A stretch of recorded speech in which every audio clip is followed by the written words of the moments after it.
Hey, what's going on? It's Bill Burr, and it's time for the Monday Morning Podcast for Monday, July 17th, 2023. What's going on? How are ya? How's things in your neck of the woods there? Podcast is a little late. I got confused. I got so confused this weekend because usually if I'm working two nights, it's either Thursday, Friday, or Friday, Saturday. However, this weekend, it was Saturday, Sunday, which was really weird. So all day yesterday, I was feeling like it was Saturday. Then I woke up this morning, and I got on the plane, and I was like, wait a minute, it's fucking Monday. I owe the good people of the fucking podcast world a goddamn podcast. So my apologies for being late. You know, am I reminding you of some fucking person you're sick of in your life? Oh, listen, man, I'm sorry I'm late. Oh, listen, you know, I left my wallet at my house. Listen, you know what? Yeah. Do you ever accidentally do something for everybody else, you fucking cunt? Anyway, sorry, I'm getting away from that air conditioner. It was a little loud there. I want to thank everybody who came out this weekend. All right? I had an incredible show Saturday night and Sunday night. Two of my favorite shows of the year. I mean, I was on stage. I didn't even feel like I was doing my act. I was just talking. It was just flowing through me.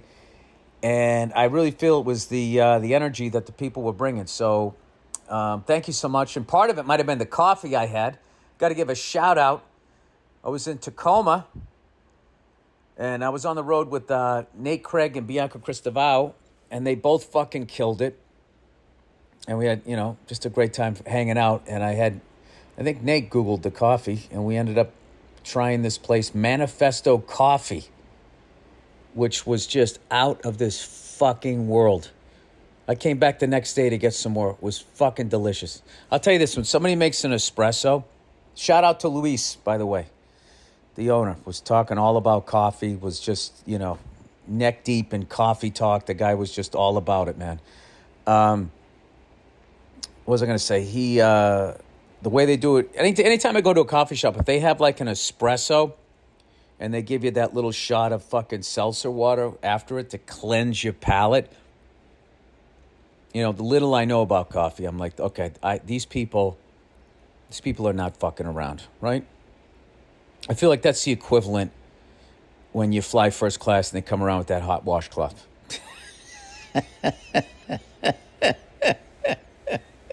Which you're supposed to just wipe your hands off.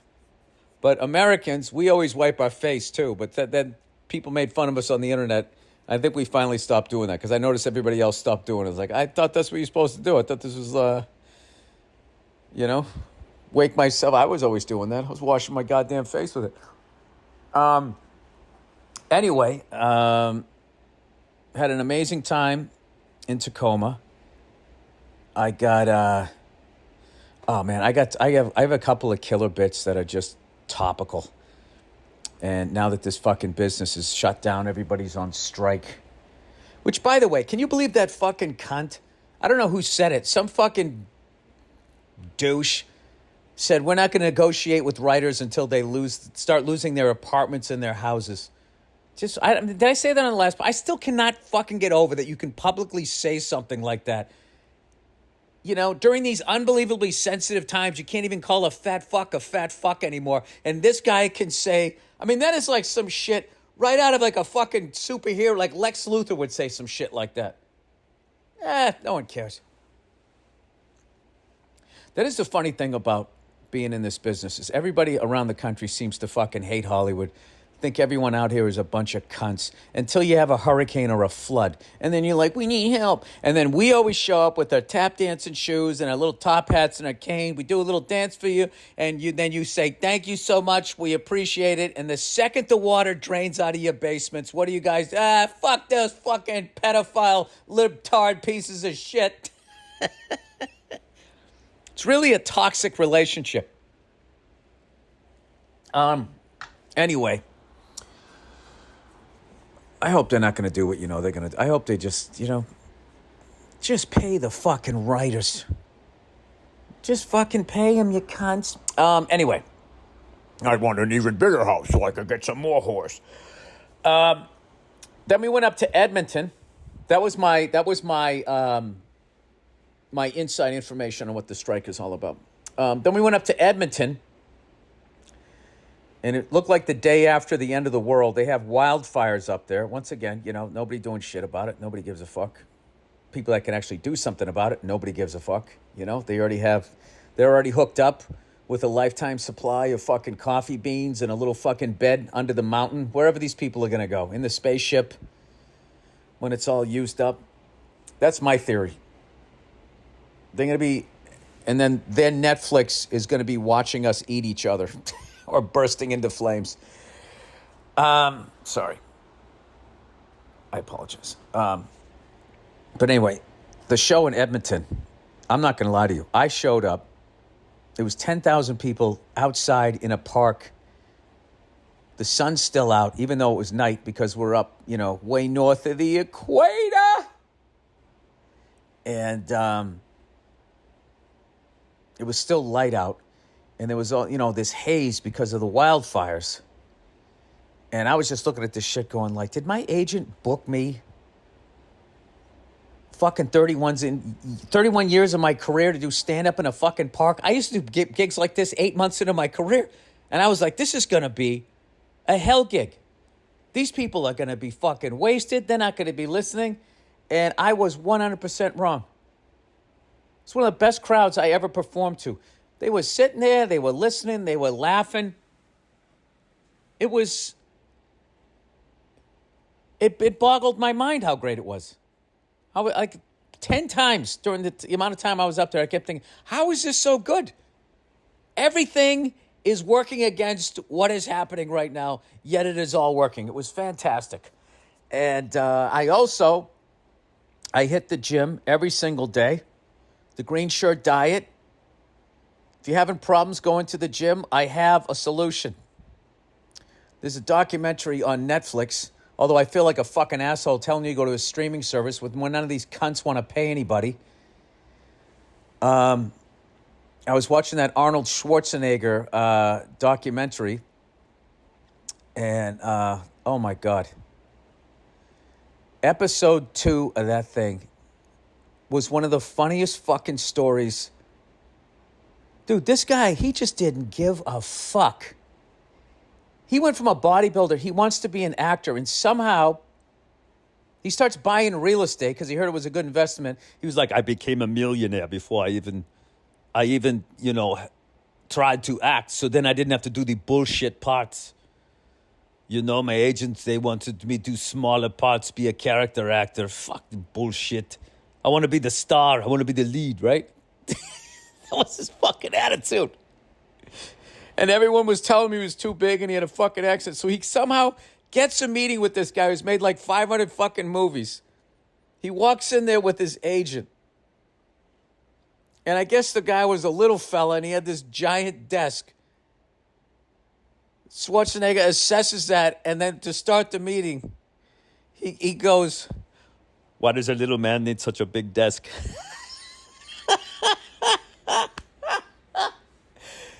The fucking dude lost his mind. The little guy got all mad, and he starts, yeah, fuck you, I'm not going to use you.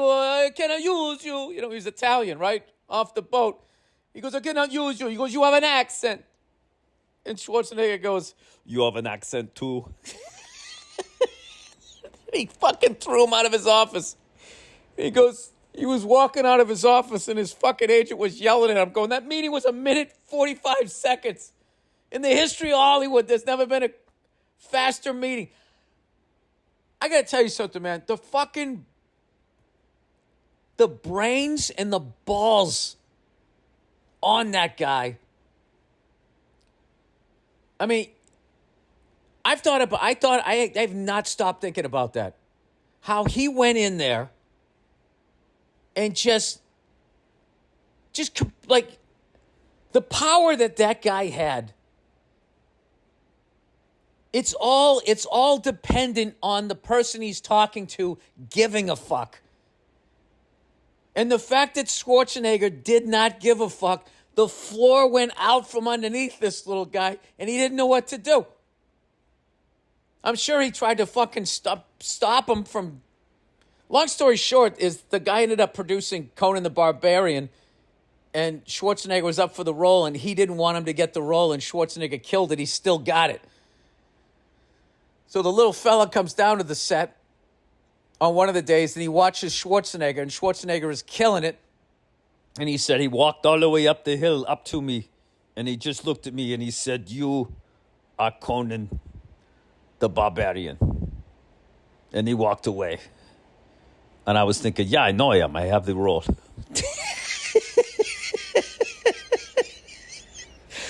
Dude, that fucking ice-cold logic, all right? The only time I ever heard it like that was when I was in Finland. There's something. You get into a part of fucking Europe. I don't know what the background is for that mindset, but it is astounding when you run into it. Just fucking straight facts or whatever. But just like, it was so inspiring because I've seen a ton of people pretending like they don't give a fuck. But like to believe in yourself to that level, I don't even know what. Then I'm thinking, well, maybe he just went in there and he was so competitive that he was actually like legitimately asking, why does a little guy need such a big desk? Like he was trying to figure him out. Like, what are you doing? You know, with your little socks and shoes over there and your little pants, like, why do you need this big fucking desk? Did it, like, intrigue him? It's going to torture me for the rest of my life.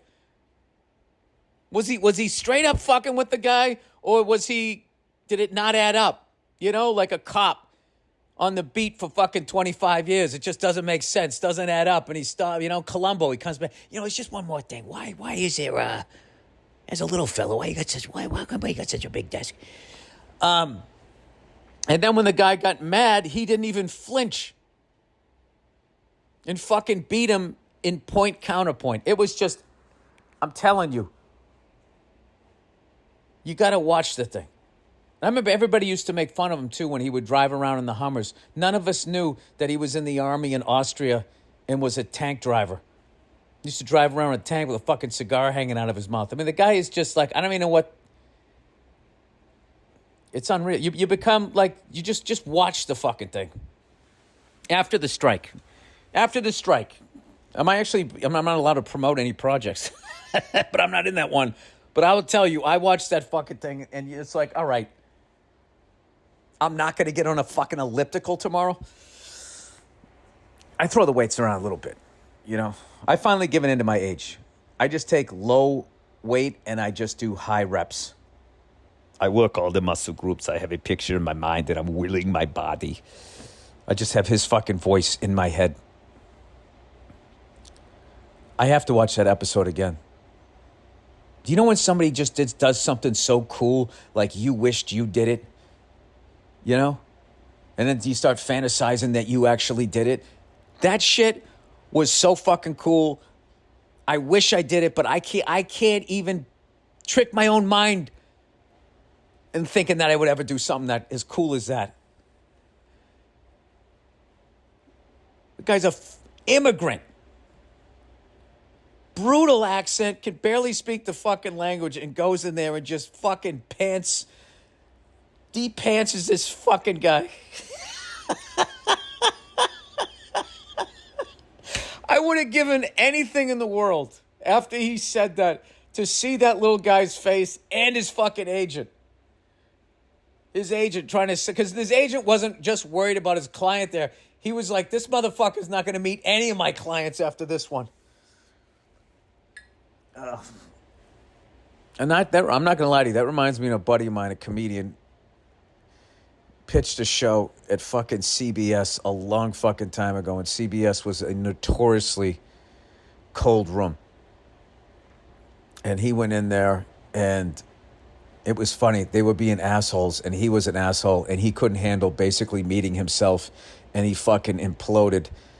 and just verbally abused all of them and fucking walked out, to the point I was managed by the same guy and we had to beg them to let me come in there so I could go in there. And I didn't curse them out or anything. I just I put on my top hat and cane and did my little dance, and they just fucking stared at me. It was one of those pitch meetings. You had to you didn't even have to walk it off. It was just so bad. You went out to the parking lot and just laughed. Like, so I was like, all right. Well. It didn't even hurt because you could feel there was no hope even just walking in there. So, and that happened to me a lot. So just seeing Schwarzenegger go walking in on one of his first ones and to fucking ask that question, oh my God, it's just like poetry. Absolute poetry. Anyway, I was really fucking excited about how those sets went this weekend, and I kind of have more material than I know what to do with, which is not a feeling I've had in a while. So, I mean, I even have a hand job joke that I didn't even fucking do. Oh, speaking of which, hang on a second. That's funny. I put you guys on hold. That was my agent calling me, who I was like cursing out to myself when I was standing outside about ready to do that fucking show in the park. What am I, fucking Paul Simon? The fuck is he booking me this shit out here? Is Garfunkel going on in front of me? What the fuck are we doing? Am I sharing the bill with Peter, Paul, and Mary there? And then I went up and it was awesome. So I'm going to tell him when he calls me back, because he did the classic. I pick up the phone. Hello. And he goes, shit, can I call you right back? All right. Anyway, so if you get a chance, and then I have to be up. I'm not going to lie to you, man. The stuff about his brother, Arnold's brother, is absolutely fucking heartbreaking. And it's the kind of story that, I just people not understanding, sensitive kids, is just fucking one of the most heartbreaking things you could ever fucking witness or hear about. And I don't know what it is about sensitive kids. I think they're viewed as weak. And back in the day, I think parents had this, they took it on and felt like, I don't have weak kids. I have strong sperm. I just make fucking warriors. And they don't realize that there's all these different ways of being strong. Oh, God. There's a couple of stories that Arnold tells, man. Oh, my God. They're fucking heartbreaking. But it's an incredible... Oh, God. I would kill to listen to any of those tapes. Hey, Arnold, we'll get you some small roles and, do some character actor stuff. That's how we're going to... And he's like, fucking bullshit. I'm not doing those stupid fucking parts. I want to be the star. And then listening to this guy going how the fuck am I going to make you a star when you talk like that? I'm not going to say shit to you. Your fucking bicep is bigger than my head. I mean, that must have been somebody says it in the documentary. Says he has the most incredible career of anybody ever. I mean, as far as where he came from, what he sounded like, and what he ended up doing, it's just fucking, it blows. I know, I'm going on and on about it. We get it, Bill. We get it. We understand it. We're going to check it out. All right, well, guess what? I just finished 4 motherfucking weekends in a row. 4 weekends in a row. Old Billy has the rest of the month off. Tell me what you gonna do, Billy boy, Billy boy. Tell me what you gonna do, charming Billy. I'm gonna swim with my kids, play some drums, and fly a helicopter, because I don't give a fuck, because I wrapped up when I was in Edmonton, standing out in the park talking about my dick. I want to get, I'm going to do 3 long flights this week. That's what I want to do. And I'm going to take a little drum lesson. have a cup of coffee, and then I'm hanging out with my kids. And that's my thing. If you guys are parents, I'm telling you right now, this is what you do during summer vacation. All right? You just, every single day, you're like, I am doing something with my kids. All right? And you do it in the morning. So you did it. It's not hanging over your head. You don't feel guilty if you fucking go out and sit in a cafe and try and practice French for the umpteenth millionth time. And you think, oh, I got to get home because I got to fucking do it. You did it. It's like going to the gym. Go to the gym.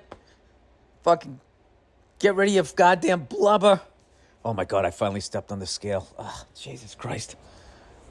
After 2 weeks of going to the gym, I was still a $186. All right. I need to be like 168, 172. And I've only been like 190 a couple times in my life. 190, 191. It was all during like COVID. So I don't even want to know what my fucking weight was. If I lost a couple, 2-3 pounds each, I think I was kind of at my heaviest. So I was hoping it was going to be low 180s.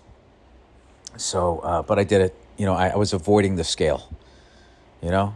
But I was such a fat fuck that even like losing a little bit of weight, I was looking in the mirror and I was like, all right, you know, I'm looking all right. Let's look about, it might be 179.8. Step on the scale. I don't want to step on the scale. Just step on the scale. Just get the information. And I went over and I stepped on the fucking scale. That's another problem that I had. A long time ago, if you go back in my podcast, I said, you got to weigh yourself every fucking day so it doesn't get out of control. And I knew it was getting out of control, and I broke my own rule, and instead of just putting on 5 pounds, I put on like fucking north of 20. Like the stupid, bald, freckled cunt that I am. So now, I don't know, I'm just going every day. I actually had a meal. I had a berry salad and Brussels sprouts. And I was eating it, and I actually felt great afterward. I kind of go back and forth with that vegetarian shit, but I've also been eating meat, so I wasn't like... I tried this a long time ago. I was like, you know, I'm just going to have one vegetarian meal a day. Why don't I do that? You know why? Because it's hard. That's why. It's because it requires me to make an effort. I mean, go out and go get something, chicken or beef or something. I know where to go for that. I don't want to start all over again. It's like learning a language. I already know how to speak one. I don't want to try to learn another one like I'm fucking 2 years old. But I will say, when you do live like that, eat a little bit less or whatever. I have gotten myself, though, I don't fuck with potato chips. I don't eat cookies. I just say it out loud. I just go, I don't eat that stuff. I don't eat that stuff. What'd you say? Hey, I don't eat that stuff. You got a fucking problem? Yeah, I don't eat desserts. I don't eat fucking potato. I'm not even going to have fucking cake on my birthday. You know? So I'm not 5 years old. Like, why am I having a fucking piece of cake? I'll tell you why, because it's fucking delicious. That's a line in the sand, you know, with fatties. Cake or pie. I mean, morbidly obese people just say yes. You know what I mean? They're like the porn stars of food eaters. Like, they have a threesome, you know, where everybody else is like, well, you know, I'm sort of, you know, what do they call it? Monogamous? I have cake or pie. And they're like, no, I want both. Would you like a candy bar or some ice cream? Yes. Cut it up, stick it in there, freeze it up, and I'll fucking inhale it. It's amazing, man. It's like their food stories. It's like listening to Keith Richards tell stories about being on tour in the fucking 70s. Except rather than like smack and coke, it's fucking food. You know? I'm not really trashing fat people right now as much as I'm missing what I was eating that got me this fat.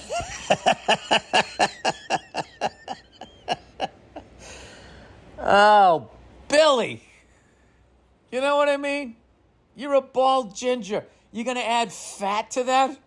You're going to be a fat, bald, redheaded male. You think that the world is going to come to you after that? You are sadly mistaken. Or is it sorely? Sadly or sorely mistaken. I don't know exactly what the terminology is. But not for me. Anyway, so we are in the dog days of July. Dog days of baseball, right?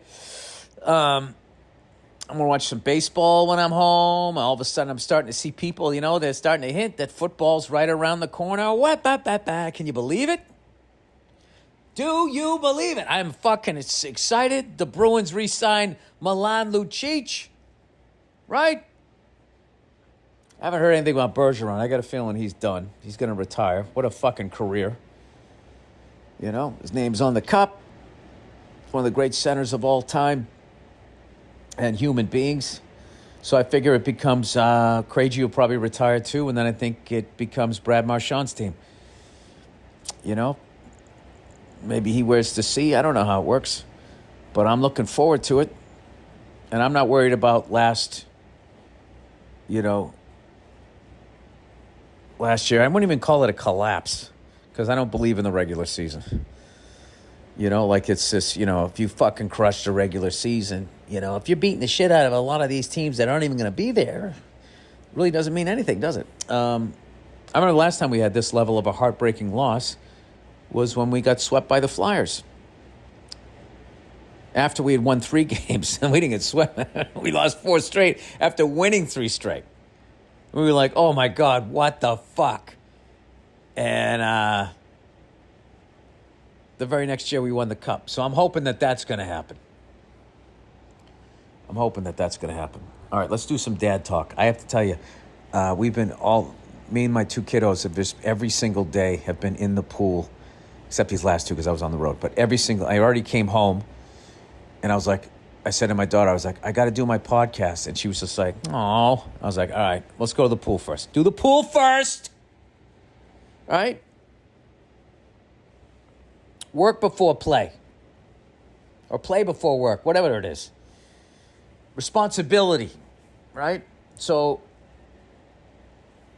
it is the most fun thing I think I've done with my kids so far. As much as riding bikes with them is fun, there's something about being in a pool. Everybody's smiling and laughing. And I just love looking at my son.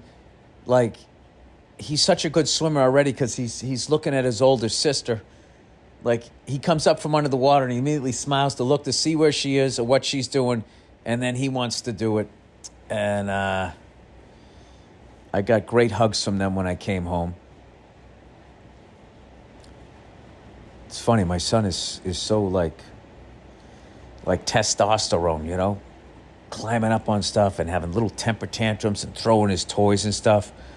But when I come home, he's such a little sweetheart. He goes, Dada, Dada. And he's like hugging me, kisses my nose. And he's like that for like 90 seconds.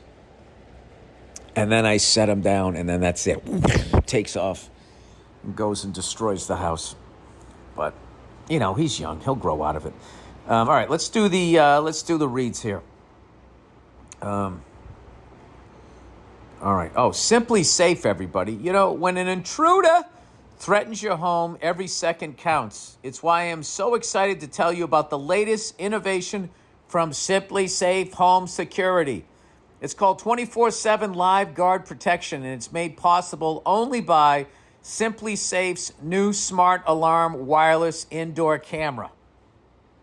Well, let's make sure. I hope this isn't the same system that was watching that guy from fucking Epstein Island. Now...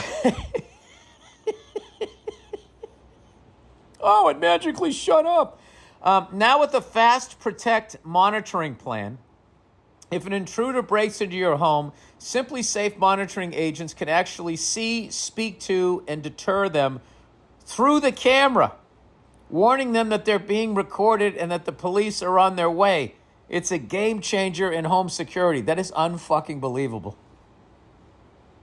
That is unbelievable. They're going to be in the home base. Hey, you with the axe! Stay away from that bedroom. 24/7 live guard protection, and the new smart alarm indoor camera works seamlessly as part of the entire SimpliSafe security system to keep your whole home safe. From break-ins, fires, flooding, and more. With SimpliSafe, Professional monitoring costs under $1 a day. A bargain for the peace of mind it provides. Right now, my listeners get a special 20% off any SimpliSafe system when you sign up for Fast Protect monitoring. This huge offer is for a limited time. Visit SimpliSafe.com/Burr. That's SimpliSafe.com/Burr. There's no safe like SimpliSafe. Who do we got next? Oh, look who it is, everybody. It's old Zip.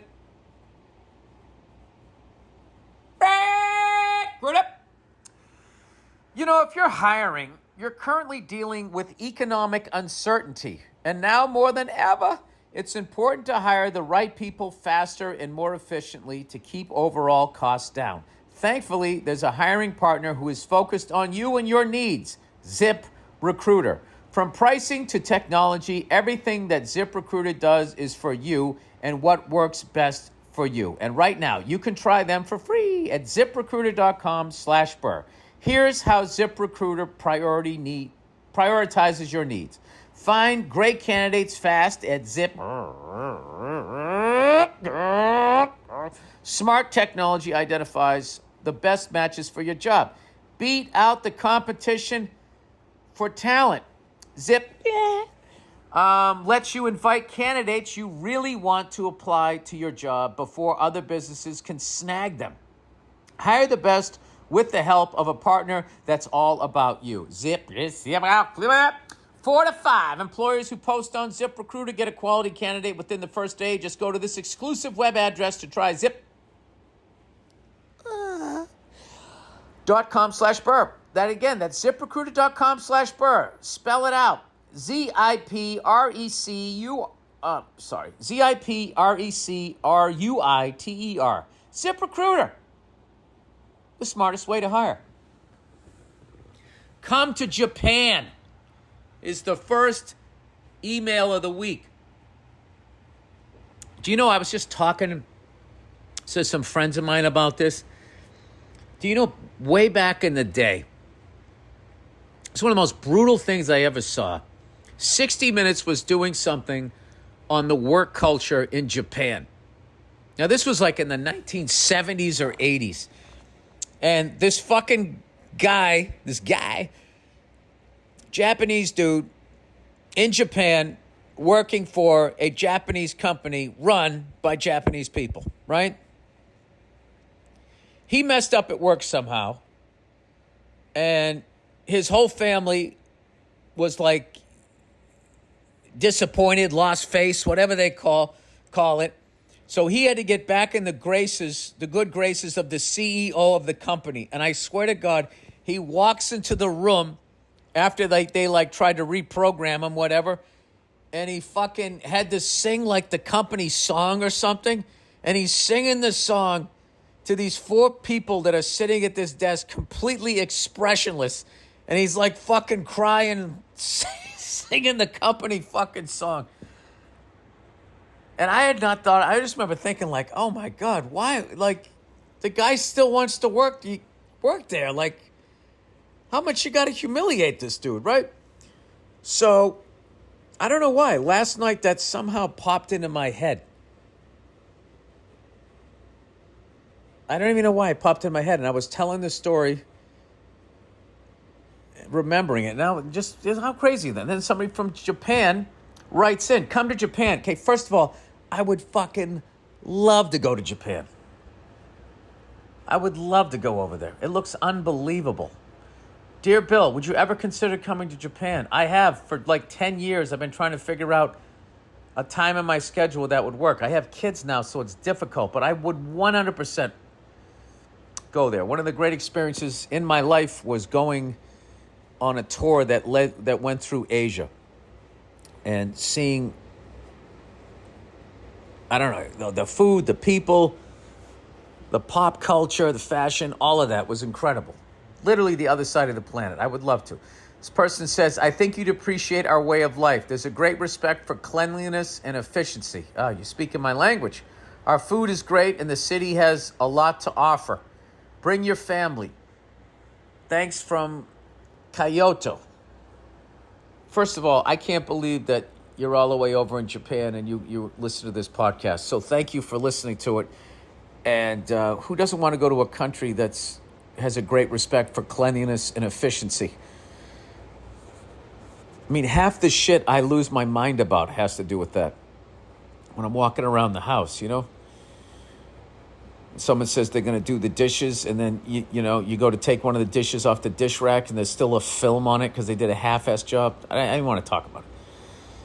Picking up your side of the fucking room, you know? I would love to go over there. I know my wife would love to go. Maybe there's a way during a break, when my daughter has a break from school and my son has a break, we could figure out a way to go over there.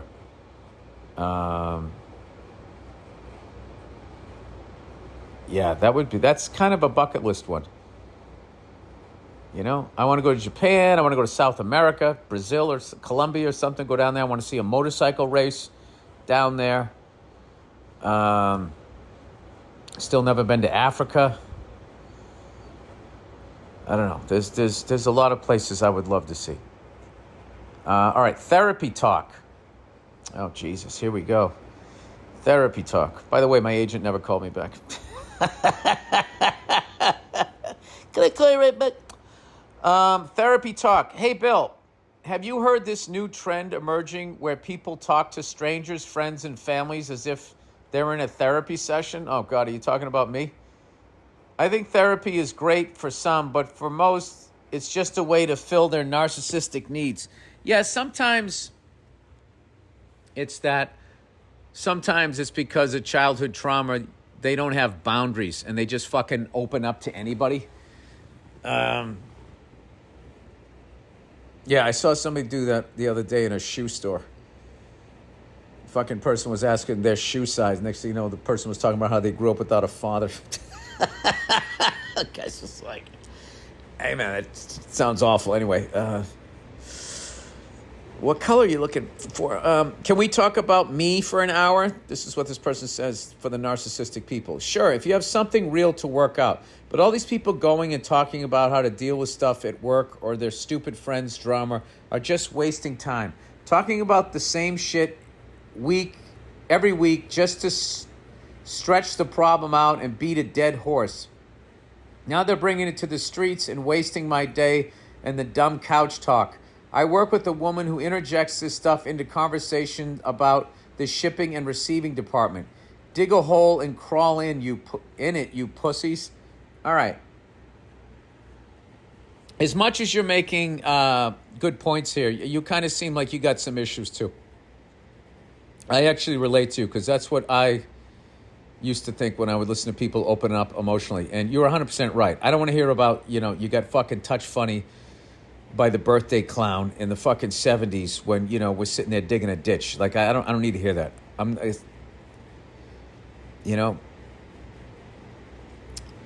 I think she's a woman and she's at work. Can you say anything to that? Oh, look who decided to call back. Hang on a second. Hang on one second. Yeah, so anyway, as I was saying, you got to be careful with women in the workplace. They're holding four aces. So, Jesus Christ, what the fuck do you do with somebody like that? Why don't you just say, yeah, I know, you already told me that. Yeah, I know, he diddled you and it upset you. It makes sense that you would be upset, but we're trying to ship out these fucking packages here before next Valentine's Day. What do you say there, Toots? You want to give me a hand here? You want to grab a tape gun and help fucking wrap these things up here? What are we doing? You know what, dude? I don't know what to tell you. I don't know what the fuck to do with that, but I feel your pain with that. I actually feel both people's pain here. I understand why that woman is doing that because she had never got the love or whatever she needed, and now she's just like this open faucet of anybody that listens to her. They just puke out their fucking childhood. You know what I say to people like that? I go, you should do some mushrooms. You should do some... Oh, yeah, I heard about that. Yeah, look it up. Look it up. So, like, what is that? Yeah, listen. It's your own thing, man. It's literally like learning how to do stand-up comedy. I could tell you a million fucking things. None of it's going to help you. You just need to get on a stage and do it. You could talk to me. I could talk to you, do blue in the face about mushrooms. Just go do it. Go do it. All right? And just to be, safe here, a shaman is not a white guy in yoga pants.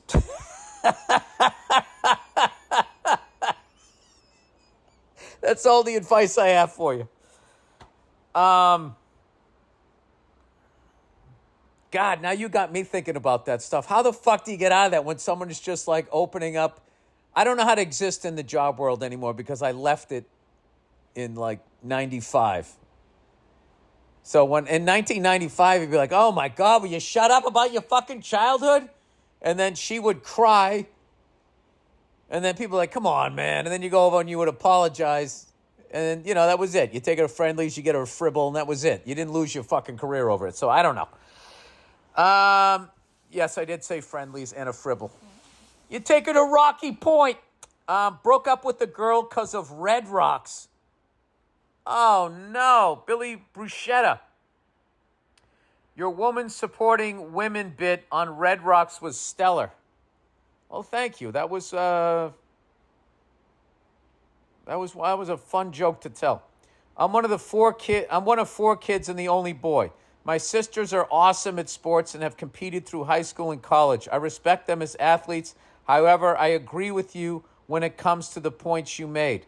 Hey, let's not hear this fucking thing wrong here, all right? I was not shitting on female athletes.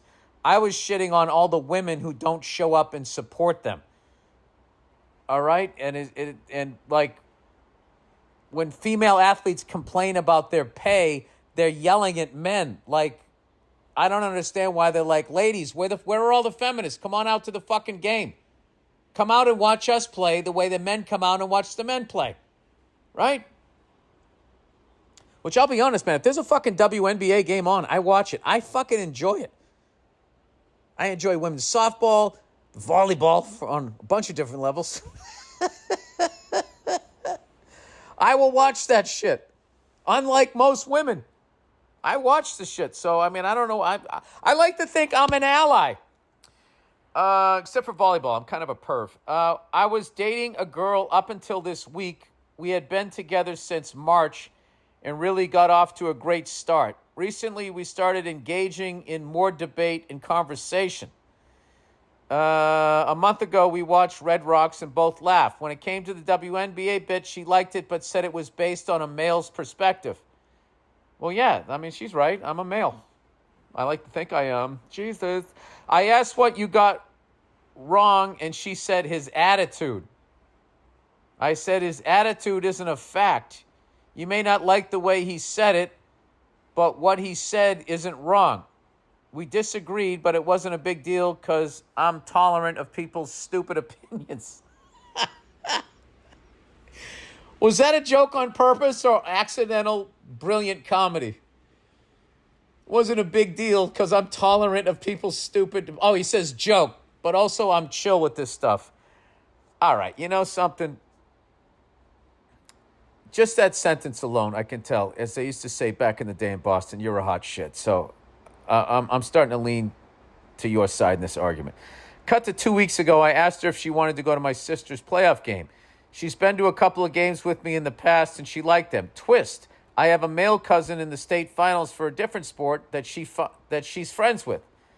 That game was going to be huge, and everyone in town was going. She said she wanted to go to the boys' game because it was going to be a huge event.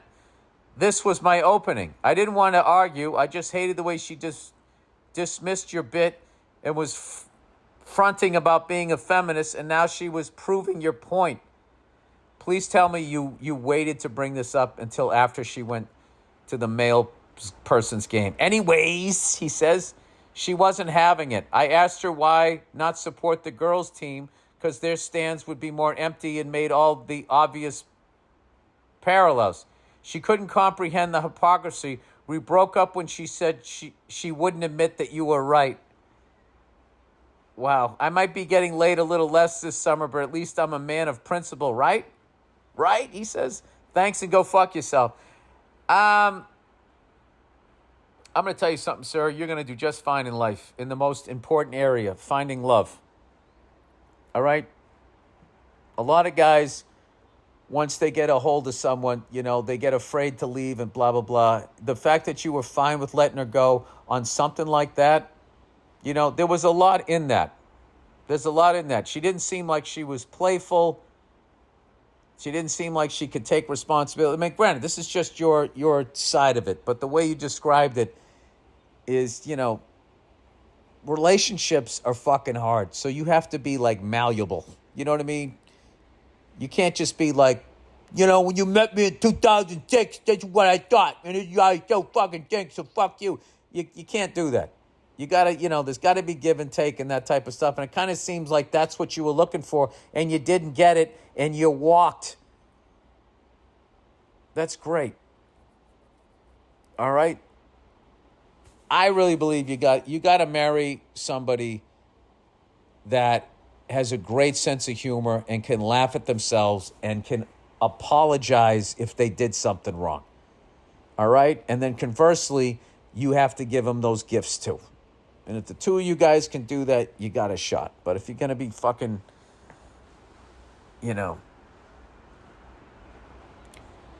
she could have just fucking cued her way through that. All right, you're right. Well, that's going to be more exciting. I want to do that. And then you would laugh. And you guys would have had a great fucking time. But instead, she died on the hill. Oh, God help the poor bastard that ends up with that. And granted, this is another male perspective. All right. World War III. Oh, Jesus. We're going fucking deep here. We're going deep into the goddamn weeds on this one. All right, let's see here. Dear General Burr, let's get right into it, please. How do you feel about a world war or the ridiculous people forcing us to consider if they're going to fuck us into a world war? I have to be honest with you. I don't fucking pay attention to any of this shit. Okay? I don't pay attention to it because it was bad enough when it was happening when I was a kid. But at least I was listening to intelligent people on TV. And I know they were still part of a corporate news thing, and I know that they were talking heads and that type of stuff. But I didn't have to listen to every mouth-breathing fucking moron who just can't see the trees through the forest, doesn't know history, but they have a mouth and they can speak English, and I can't fucking do it. So anyways, okay, President Pudding Brains. I mean, which one are you talking about? Ours or theirs? Or whoever is running the country are pushing for war, not peace. Leaked messages show U.S. military talking about how the war is unwinnable for Ukraine, but we keep sending money. 150,000 Ukrainian men and women have been killed in battles. They have no chance in winning. There were peace agreements almost in place, but NATO's/Biden's administration sent the UK's Boris Johnson to speak to Zelensky and force him out of them. All right, so now, and then he has a link here. So now I'm supposed to read this, and here's the source. All right, let me click on the source here. This is so above my pay grade. Another NATO ally confirms U.S. blocked peace in the Ukraine. What website is this? Like, how do you tell what you're reading is fucking real or it's written by somebody from Russia? I don't know. They said Putin couldn't be negotiated with, even though he has, and they were doing so. And they also said the West wasn't done with its involvement. Can't wash money without a war. I like to point out some of the bullshit. U.S. taxpayers are going to be funding the rebuild of the Ukraine. It'll be financed by J.P. Morgan and BlackRock. The loans will be paid by us. Here's another source. All right. I like this person just not saying this. Actually has sources. No one cares about fixing America. Tucker Carlson asked presidential candidate Mike Pence why he cares more about getting tanks and munitions to the Ukraine than helping everyday Americans, pointing out the major problems in American cities. He said, "It's not my concern," and went on to talk about geopolitical bullshit. Remember during the Iraq War, Phil Donahue was fired for questioning WMDs, and they fired him despite having the highest rated show on CNN. Well, they did that to Tucker Carlson a few months ago for questioning this war. Again, despite all the money he was making Fox News as the highest rated show on late night, it was more important to keep everyone stupid. Yeah. And guess what, Bill? I can find a problem with this without having been Tucker's number one fan. Well, I'm not a fan of that guy, but that's a great fucking question. I'm glad he had the balls to ask it. I'll be honest with you, I'm not a fan of anyone on CNN or Fox News. I just think they're all they're just all terrible people.